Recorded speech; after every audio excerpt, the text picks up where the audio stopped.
Yes, this is TJH back again for the Gilded Gaze. We're on Rodeo Drive, Beverly Hills, and you see it right behind me. It's Ralph Lauren. I'm here because there's a lot of talk on the internet about clothes. You know, of course, the quarter zip controversy is pretty big right now, and there was a controversy about Oaks Bluff, that whole advertisement that we saw from Ralph Lauren. So before we get into it, I want to talk about the semiotics of dress. Now, the semiotics of dress is all about your clothes and your accessories, signifying your culture and your social position. So it is natural that some people maybe want to signify that they are of a different social realm. So they put on a different set of clothes so they can actually send those codes out to other people. So you have to understand, our clothes have meaning. Our codes come with an encoding process and a decoding process. Someone wrote the code and you can read the code. Now, a little background on Ralph Lauren, a quick run through. He's born of immigrant parents, comes here, gets the opportunity to go to the military, gets out the military, and then eventually gets a job for Brooks Brothers. Works hard for Brooks Brothers. And this is his first encounter with the white, Anglo-Saxon, and Protestant social realm. That's not controversial. We all know about this. So he gets the opportunity to take this particular aesthetic that is white, Anglo-Saxon, and Protestant and sell it back to a social realm that he didn't have access to in the first place. So he doesn't have access to this particular realm, but he can package the aesthetic and sell it back to another group of people. It's an American myth. If I put this on, I can feel aspirational. For the right price, I can feel like I've gone up the socioeconomic ladder. I'm aspirational. But that's crazy when you don't have the institutional backing. That's what I don't like about it.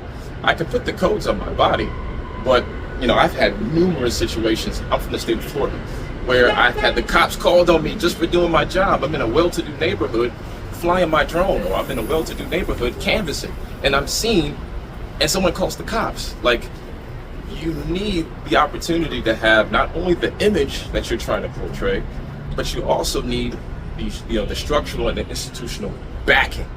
And that part doesn't come, but you have the image. I don't like that. Another thing that I don't like that I'm seeing in different comment sections is the notice of a hierarchy. So we have a hierarchy. We have all different cultures that are creating their own different sets of meaning, but these different sets of meaning are subordinated. That becomes an issue. There's a lot of great American stories. Take Jordan, for example. We can flash back to 1998. We're in Utah. You know, Jordan's taking his last shot. He's moving lateral. He makes it. Swish. Gets his 6th championship. That alone creates his myth. It's just one man. You know, and you can put down a lot of money to take part in that myth.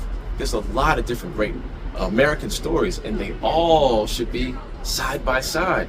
You know, you shouldn't have to ditch the meaning that you created for this idea of being refined. And there's a great scene that I want to illustrate. I want to bring forth this scene. It's from Malcolm X, just to show the different suit styles that black men have had. This is a distinct style of suits. And it's when Malcolm is in the bar. Yes, in the movie, he hits someone over the head with a bottle. West Indian Archie sees it and calls him over. So they talk, and Malcolm is, trying to get his way into that particular gang. And at the very, very end, they see Malcolm's clothes. He's got on this red suit, it's got pinstripes, zoot suit. And one of the members in the gang says, "You're putting a hurting on my vision," because he has to take off his set of codes so he can look like the very gang that he wants to run with. And black men have always had a different suit style. It's a combination of a lot of different types of styles. You have the Ivy style, which we'll get into. You have a little bit of, in the 70s there, you had that peacock revolution. Some black men reached for them. But there's a lot of different styles that black men have used, and we have a distinct way of wearing suits. It's hard to fight it. And there's some people who don't like it because they feel like it's less refined. That's my problem. That's my problem. There shouldn't be a particular meaning that you're expressing on the outside as less refined. That's where we get into trouble. So one fix I have for this particular problem is I need a stylist. I need somebody who wants to communicate my unique story. And I don't necessarily want somebody who wants to be picked up by a big name like this because of the history. The history is present. Just go research it, look at it. So I'm looking for someone who actually lives my story and wants to express that story through clothing. You know what I mean? And the second fix to this problem is the way in which we create hierarchies, the way other styles are subordinated. That should not be happening. It would be so beautiful where you can pick any style you want and still find, that institutional backing, that structural backing, and then you can create the image of refinement. Just picking the very style that's in your area, that's native to you. You know what I mean?